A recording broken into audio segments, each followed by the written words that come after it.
क्षेत्र से हम आपको बताएंगे कि यहाँ की जनता के सामने वो कौन से मुद्दे हैं जो आज वो अपने जनप्रतिनिधियों से जानना चाहते हैं। हम आपको ये भी बताएंगे कि दिल्ली विधानसभा के इस क्षेत्र में जनता के सामने क्या चुनौतियां हैं। बीजेपी ने जो वादे यहाँ पर किए थे, क्या वो पिछले 10 साल में पूरे हुए हैं? कांग्रेस के लिए क्या वहां पर विकल्प हैं? और इस बार पहली बार दिल्ली विधानसभा क्षेत्र में अपना भाग्य आजमा रही आम आदमी पार्टी के उम्मीदवार से आखिर जनता क्या सवाल करती है। और मेरे साथ जुड़ेगी तुगलकाबाद विधानसभा क्षेत्र की आदर्श जनता। बहुत बहुत स्वागत है आप सभी जनता जनार्दन का इस विशेष कार्यक्रम में। और मेरे साथ जुड़ेंगे कांग्रेस पार्टी से शुभम शर्मा, मेरे साथ आम आदमी पार्टी से जुड़ेंगे मनोज राय साहब, और कुछ ही देर में यहाँ के क्षेत्रीय विधायक रमेश बिदुड़ी कुछ ही देर में मेरे साथ जुड़ेंगे। लेकिन इससे पहले ये सही है कि राजनीति में जय बोलने वालों का बड़ा महत्व होता है, लेकिन अब आप लोगों को थोड़ा शांत होना पड़ेगा। आप लोगों को शांत होना पड़ेगा। अगर इस कार्यक्रम को मैंने शुरू करना है तो आप लोगों को शांत होना पड़ेगा। आप लोगों को शांत होना पड़ेगा, तभी इस कार्यक्रम को हम शुरू कर पाएंगे। तो हम शुरू करते हैं आज के जनता का एजेंडा। आपको शांत रहना होगा मित्र, आपको शांत रहना होगा, आपको शांत रहना होगा, आपको शांत रहना होगा।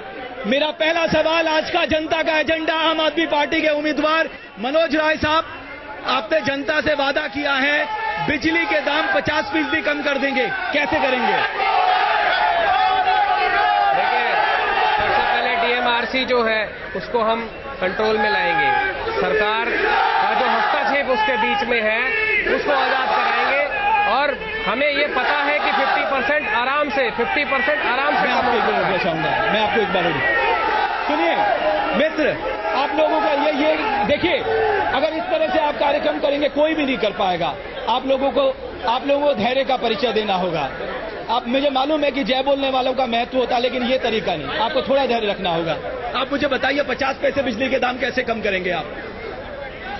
देखिए, बिजली के दाम के लिए मैंने थोड़ा जोर से बोलिए ताकि जनता को पता लगे आम आदमी पार्टी की भी ताकत है। जोर से बोलिए। डीएमआरसी जो है जी, वो तंत्र है। अभी आज बिजली का रेट कंट्रोल करना उसके हाथ में है। हम उसको सरकारी तंत्र से अलग करेंगे, उसमें सरकार की हस्तक्षेप खत्म करेंगे और उसको हमें ये पता है पक्का कि हम 50% बिजली के दाम कम करेंगे उससे। चलिए मित्र, अभी तो आपके नेता भी नहीं आए हैं। अभी तो आपके नेता नहीं आए हैं। अगर आप लोग चाहते हैं अगर आप लोग चाहते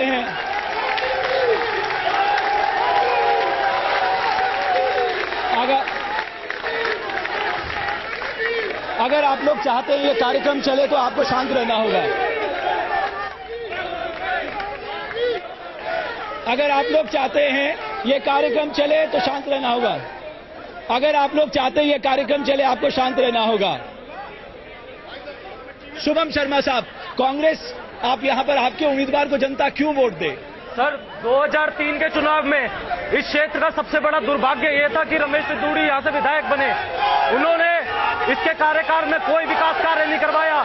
यहां की जनता दर दर पानी के लिए भटक रही है, कोई विकास नहीं। ये तमाम जितने भी इन्होंने जितने लोग रहे, इनका दुर्व्यवहार इतना बेकार है यहाँ के जनता के प्रति, महिलाओं के प्रति। इस क्षेत्र की जनता बहुत बड़ी भयभीत है रमेश बिदुड़ी जी से। इनके काम के लिए आने के लिए तैयार नहीं है बिल्कुल भी। मैं रमेश बिदुड़ी जी से पूछना चाहता हूं कि क्या ये आगे भी ऐसी करेंगे? और ओम प्रकाश बिदुड़ी में दावे से मैं आपको रोकूंगा। ओम प्रकाश बिदुड़ी जान लीजिए, आपको शांत रहना है, ये गलत बात है।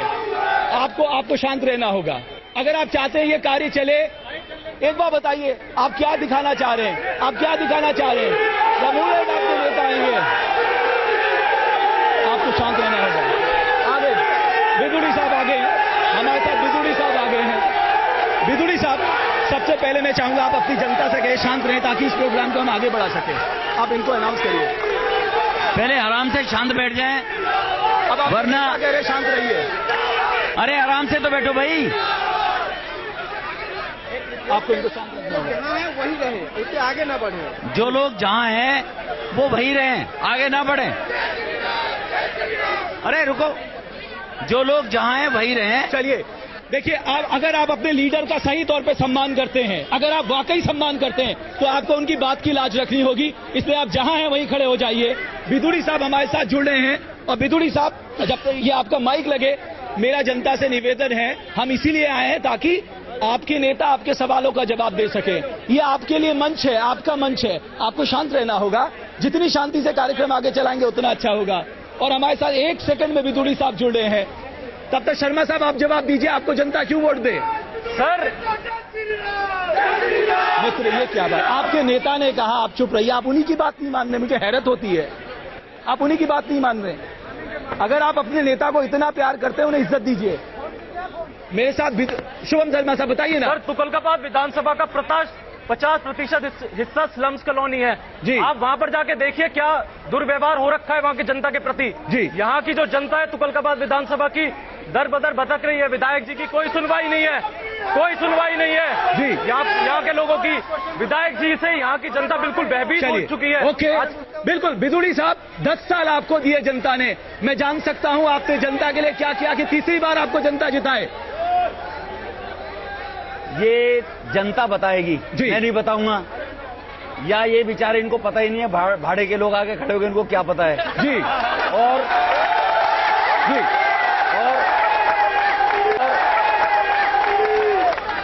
और पिछले 50 साल से कांग्रेस का पार्षद, कांग्रेस का विधायक था 2003 से पहले जी। और 50% जो स्लम एरिया है वो नार के जीवन ओखले के लोग जी रहे थे। वो लोग बताएंगे कि हर झुग्गी के अंदर पक्की सड़क है। ओखला इंडस्ट्रियल एरिया की सड़कों को हमने क्या बन के दिखाया है? यहाँ की पानी का समाधान आप नहीं कर पाए, यहाँ के पानी का समाधान आप नहीं कर पाए। ऐसा है, यहाँ कुछ भी नहीं बना, सब बकवास। कुछ भी नहीं बना, जनता सब बता देगी जगह, कि क्या सब क्या जगह, उम्मीदवार सब होगा जगह। दिल्ली को जितवा के सुनिए ना, बता देगी। ओके, मैं आऊंगा आपके पास। राय साहब मैं भी आऊँ। बिदुड़ी साहब बोलिए ना, बोलिए। पानी इस क्षेत्र के अंदर, दिल्ली में पानी की हाहाकार होती है, लेकिन 250 ट्यूबवेल लगने के बाद पानी की जिम्मेवार दिल्ली की मुख्यमंत्री है। 2006 में यूजीआर बना खड़ा है, 14 करोड़ की लागत से बनाया हमने, लाइनें बिछी हुई है। दिल्ली की मुख्यमंत्री जीजाजी के घोटाले के कारण भूपेंद्र हुड्डा से पानी नहीं ले पा रही हरियाणा से, इसलिए यहाँ पर पानी की सप्लाई। शुभम शर्मा साहब, यूजीआर बना हुआ गंगा बेसिन का, लेकिन पानी नहीं पहुंच पा रहा है। जी बोलिए ना। मैं यहाँ विधायक साहब भी यहाँ पर मौजूद है और तमाम जनता यहाँ पर मौजूद है। मैं यहाँ पे पूछना चाहता हूँ, देखिए ये प्रोग्राम हाईजेक्ट है। ये चर्चा तभी आगे चलेगी जब आप इनसे कहेंगे, दूसरों को भी सुनने का मौका देंगे। देखिए, आपको कहना होगा इनसे। अरे भाई, अब उसको आप दूसरे को भी सुनने दो। पहले तो अपना आदमी जब खड़ा कर रखा, वो है कि जो आम आदमी। मैं पब्लिक के पास भी जा रहा, बोलिए ना आप। अरे भाई सुनिए जरा, बोलिए ना। अरे भाई सुनिए जरा, अरे सुनिए जरा, इनको सुनिए।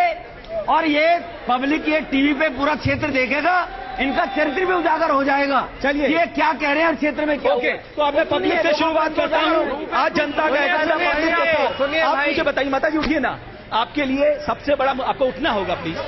आपके लिए सबसे बड़ा मुद्दा क्या है आज यहाँ पर? हमारा मुद्दा क्या है, ये एक बारात घर बनना चाहिए। ये रमेश बिदुड़ी वादा कर रहे थे, अभी तक बारात घर नहीं बने हैं। नहीं बना है। रमेश बिदुड़ी साहब वादा किया था, बारात घर नहीं बना। माता जी का सवाल है। बारात घर 3 डालकुआ में बन गए, एक कालकाजी एक्सटेंशन पे बन गया, हरकेश नगर में 2.25 करोड़ रुपए से मंजूर हो गया, टेकंड में 2.25 करोड़ से मंजूर हो गया। बारात घरों की मैं बात बता रहा हूँ। मैं आऊंगा आपके पास। आप मुझे बताइए, आप उठिए ना। सबसे बड़ा मुद्दा क्या सबकी हालत व्यवस्था खराब है।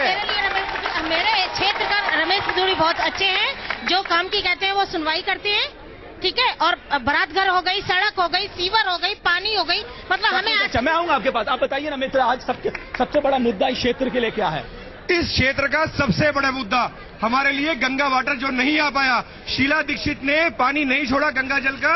यूजीआर बना हुआ है, 14 करोड़ रुपए की लागत से बना हुआ है, 3 साल पहले बन गया था, मगर क्योंकि उसका क्रेडिट श्री रमेश बिदुड़ी को न मिल जाए, इस वजह से उसने यहाँ पर गंगा जल। शर्मा साहब बताइए ना, ये आखिर ऐसा क्यों है? सर, अगर आज गंगा जल पे पानी नहीं पहुंच पा रहा, आप जिम्मेदार मैं इसका जवाब देता हूँ। बदरपुर विधानसभा, तुगलकाबाद के क्षेत्र से साथ लगती हुई विधानसभा, यहाँ पे सीवर गंगा जल उपलब्ध है और विधायक जी जो MP का चुनाव लड़ चुके हैं यहाँ से, साउथ दिल्ली लोकसभा से, वो तुगलकाबाद विधानसभा के लिए, एक विधानसभा के लिए क्या गंगा जल उपलब्ध नहीं करवाएंगे? ये तो सिर्फ ढकोसला है कि शीला दीक्षित उपलब्ध नहीं करवाएंगे। आप विकास देखिए, सुनिए एक बात तो सुनिए। हेलो, शांत रहिए।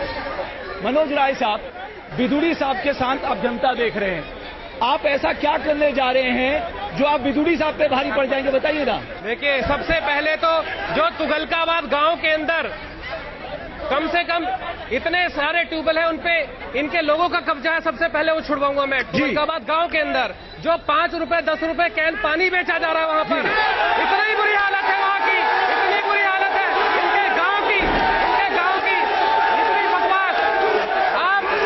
आप यहाँ पर आए हैं, यहाँ खड़े हैं, आप यहाँ खड़े हैं, आप यहाँ कैमरा घुमाइए, इस पार्क की हालत देखिए। अगर यहाँ पौधे अगर सही से लगे तो यहाँ की हालत देखिए। ये जो लोग हैं यहाँ 90% बीजेपी के कार्यकर्ता है, 90% बीजेपी के कार्यकर्ता है, ये कुछ नहीं बोलेंगे इनके बारे में। मैं बता रहा हूँ आपको। अभी इस महाशय की बीवी, अभी आप थोड़ा शांत रह जाइए, आप अपने नेता को तो बोलने दीजिए। चलिए, अभी इन महाशय की बीवी निगम का चुनाव लड़ी पहलापुर वार्ड से, मात्र 250 वोट मिली। किराए के हरियाणा के लोगों को घूमकर ये ट्यूबवेल छुड़वाएंगे। बिधूड़ी साहब, अब मेरा सीधा सवाल आपसे, आपकी पार्टी कहती है 30% बिजली के दाम नीचे ले आएंगे, कैसे लाएंगे बताइए ना इस जनता को। हम 30% दाम बिजली के ऐसे लेके आएंगे। सेल्यूलर कंपनी 1996 में अटल बिहारी वाजपेयी ने सेल्यूलर के अंदर कंपटीशन लाकर अनेकों कंपनियों को दिल्ली में बुलाकर कंपटीशन रिलायंस। अरे आप तो प्राइवेटाइजेशन का विरोध कर रहे हैं दिल्ली में। हम और कंपनियों को इनवाइट करेंगे। ये जो 2 कंपनी रिलायंस और टाटा बिजली बेचती है, इनको पूरी दिल्ली के अंदर बिजली सप्लाई करनी थी, वो हमारे कांटेक्ट में है। शीला दीक्षित ने भ्रष्टाचार करके एक कंपनी रिलायंस और टाटा ने दिल्ली में बांट लिया है। हम और कंपनी इनवाइट करेंगे। हम सेल्यूलर की तरह कंपटीशन लाएंगे जिसको सस्ती बिजली मिलेगी। शर्मा साहब, सवाल ये है अगर बीजेपी ने आप पे आरोप लगाया है तो आपने डिस्कॉम की जांच क्यों नहीं कराई? अगर डिस्कॉम जो बिजली वितरण कंपनी है उनकी, आप सुनिए, अगर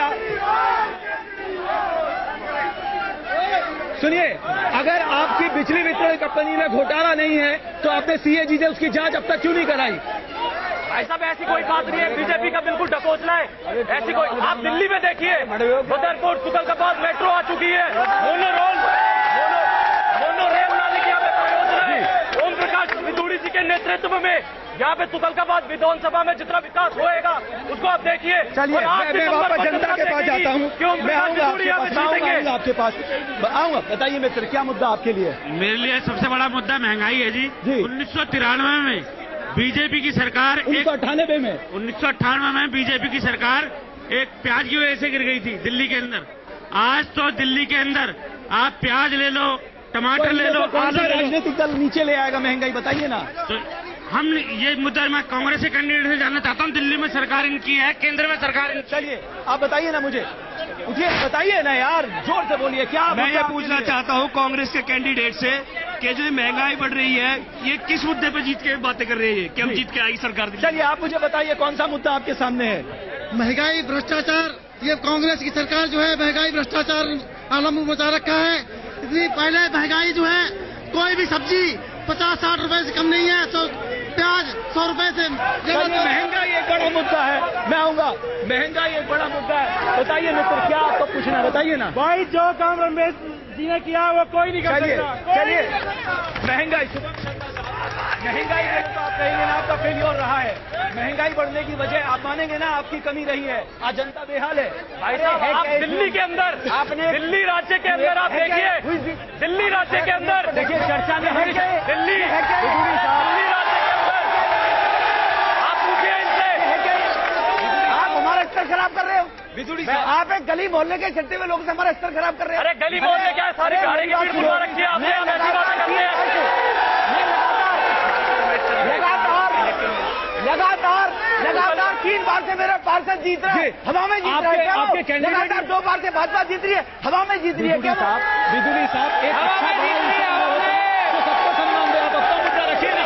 अगर वो जवाब दे सकते उन्हें देना दीजिए ना, दीजिए ना जवाब। महंगाई क्यों कम, महंगाई देखिए कोई बिजुली साहब आगे क्या बात है? बिजुली साहब ये आप लाइव टेलीविजन में ये बताइए ना, महंगाई बढ़ी है तो आप जिम्मेदार क्यों नहीं? दिल्ली के अंदर, दिल्ली राज्य की मैं बात करता हूँ, दिल्ली के अंदर जितने भी भाजपा वाले मुद्दे उठाए पूरे राज्य में थे, वो सबसे कम दामों में दिल्ली के अंदर है।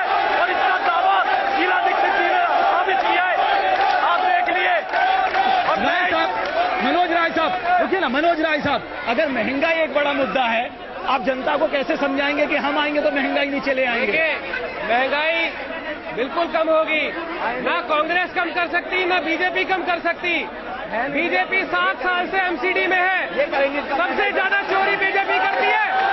सारे मकानों पे पैसा खाती है, 50,000 1 लाख रुपए लेंटर के पैसे चाहिए इनका मकान। अगर यहाँ भी चलिए ओके बिजुली साहब, आप बताइए ना जनता को, आप महंगाई कैसे ले आएंगे? क्या प्याज 20 रुपए 10 रुपए किलो मिलेगा आपके राज्य में? देखो, ये झूठों की पंचायत है।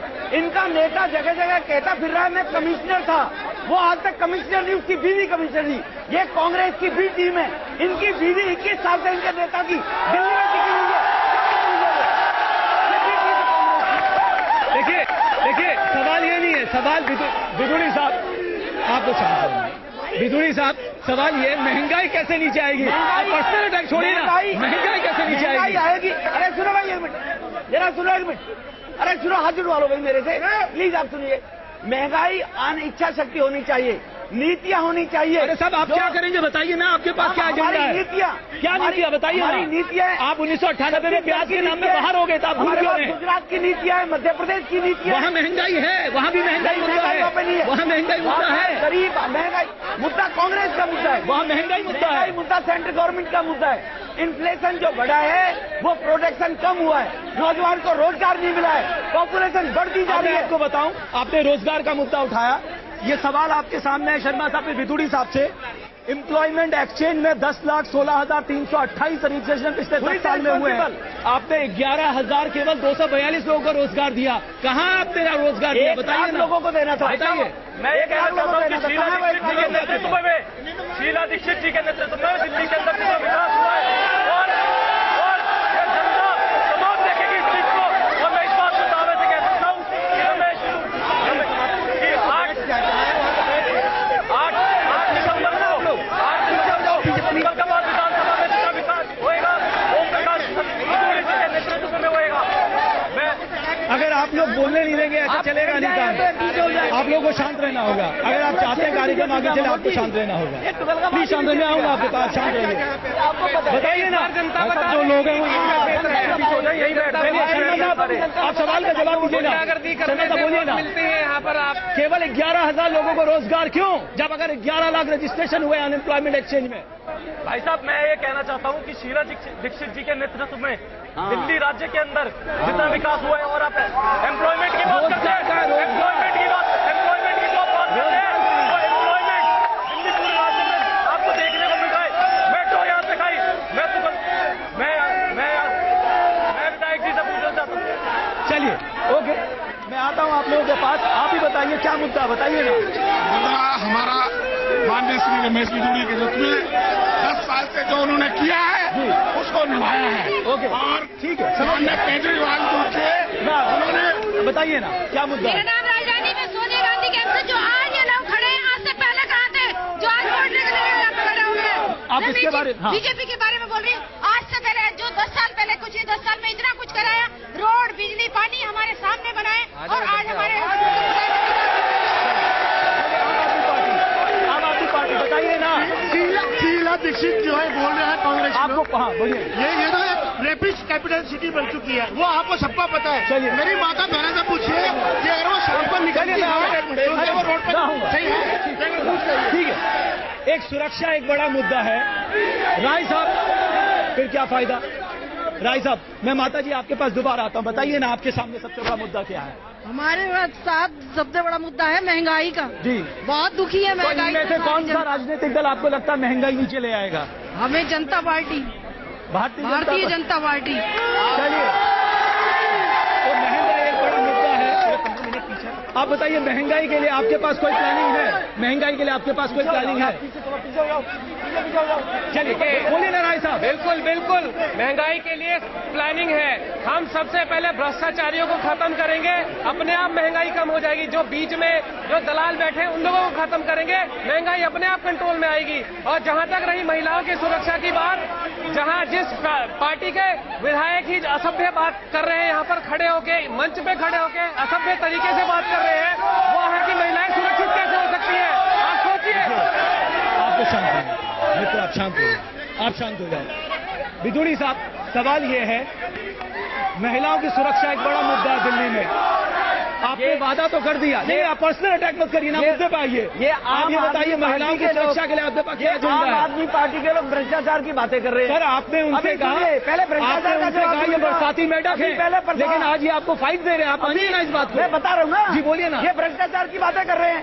हमारा एक कॉर्पोरेटर था कालकाजी में, वो कॉर्पोरेटर को, अरे सुनिए बिदुड़ी साहब बोले ना, बिदुड़ी साहब बोलिए। हमारा एक, अरे सुनिए भाई, हमारा एक कॉर्पोरेटर था बीजेपी का, 2007 में बना, 2012। सुनिए कि भ्रष्टाचार का जवाब दूंगा मैं अभी सुनिए प्लीज प्लीज। मैं फिर आपके पार्टी के लोगों को फिर मैं आपके पार्टी का नाम गिनाऊंगा। मैं सिर्फ ये कह रहा हूँ, भ्रष्टाचार को कम करने का आपके पास वैकल्पिक वही मैं बता रहा हूँ। बताइए, पहले मेरे जवाब तो दे दूँ ना। हमारा पार्षद वो 2012 में हमने टिकट नहीं दिया कि उसमें भ्रष्टाचार के आरोप थे।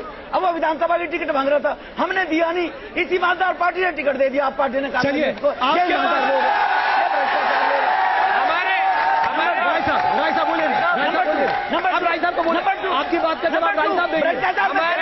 हमारे विधायक साहब बात बात में आपक हो रहे थे, 2-2 मिनट में आपक होते थे। नेता की इनकी बोली जो है बदल जाती है, लड़ने झगड़ने को तैयार रहते हैं। राय साहब बोलिए ना, राय साहब बोलिए। सिविल सर्विसेज के अंदर बिदुड़ी साहब, सिविल सर्विस एक आदमी पे आरोप लगाने से भ्रष्टाचार नहीं मिट जाएगा। आपके पास क्या वैकल्पिक एजेंडा बताइए ना इस जनता को कि आपकी पार्टी कैसे भ्रष्टाचार कम करेगी? जैसे हमारी पार्टी का नरेंद्र मोदी प्रधानमंत्री का दावेदार है, उनका भाई आज भी मजदूरी करता है कंपनी के अंदर। गुजरात में भ्रष्टाचार का एक आरोप बताए, शिवराज पर एक आरोप बताए। चलिए भाई साहब बताइए ना, कैसे आप भ्रष्टाचार कम करेंगे जब आपके ऊपर एलिगेशन लगे? सबसे पहले भ्रष्टाचारियों को खत्म करेंगे, जेल में डालेंगे गलत नेताओं को।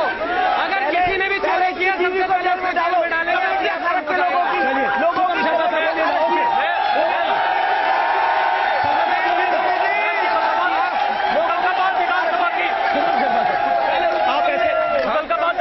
बुनियादी समस्याओं, एक मिनट,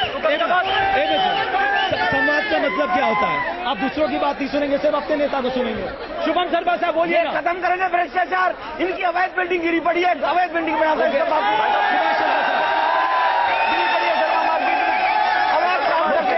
अवैध बिल्डिंग बनाते हैं, ये भ्रष्टाचार खत्म करेंगे। देखिए आप ऐसे नहीं बोलेंगे। हेलो, सबसे ज्यादा भ्रष्टाचार इस इलाके में बीजेपी ने फैलाया हुआ है। बीजेपी के इतने लोग भ्रष्टाचारी हैं, हर ट्यूबवेल पे कब्जा, हर मकान के ऊपर, हर बिल्डर के ऊपर वो विधानसभा की बुनियादी, ये क्या तरीका है?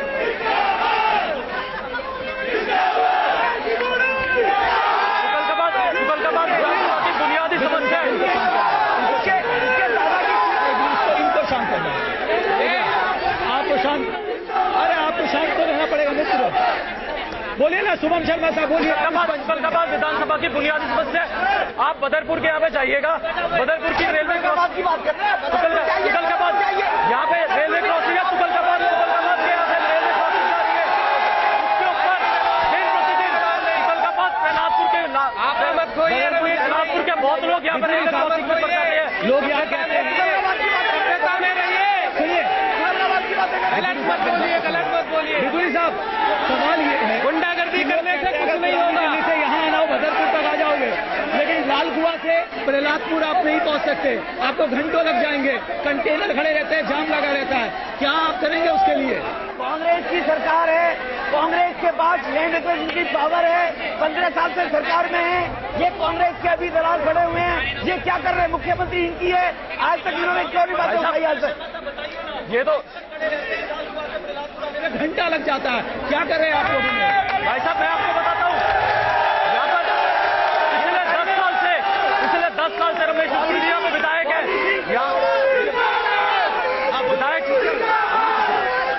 अरे अपने नेताओं का तो सम्मान कर लीजिए, अपने नेता का सम्मान। ये सवाल आपने गलत आदमी से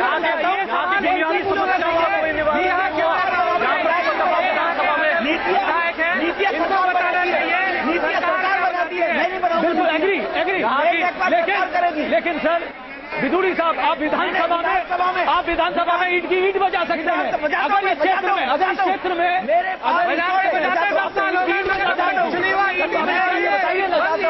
तभी तो 2 बार विधायक जीता हूँ, ईंट से ईंट बजाता हूँ, तभी तो गिनती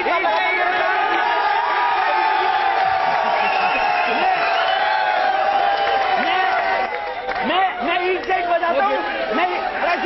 प्लीज आप अपने नेता को अरे भाई सुनो तो सही, मैं ईंट से ईंट बजाता हूँ, तभी तो निगम के चुनाव में इनकी बीवी को 250 वोट मिली अभी चुनाव में। निगम का चुनाव लड़ी है वो, भाजपा ने क्यों जिताया हमें? बिदुड़ी साहब, आपकी बात आपके लोग सुन रहे, दूसरे को नहीं बोलिए ना इनसे। आज तक लोगों के पास विकल्प नहीं था, मेरे लोग अरे आपकी जनता है तो बोलिए ना। आज तक लोगों के पास विकल्प नहीं था, ये बताएगी जनता।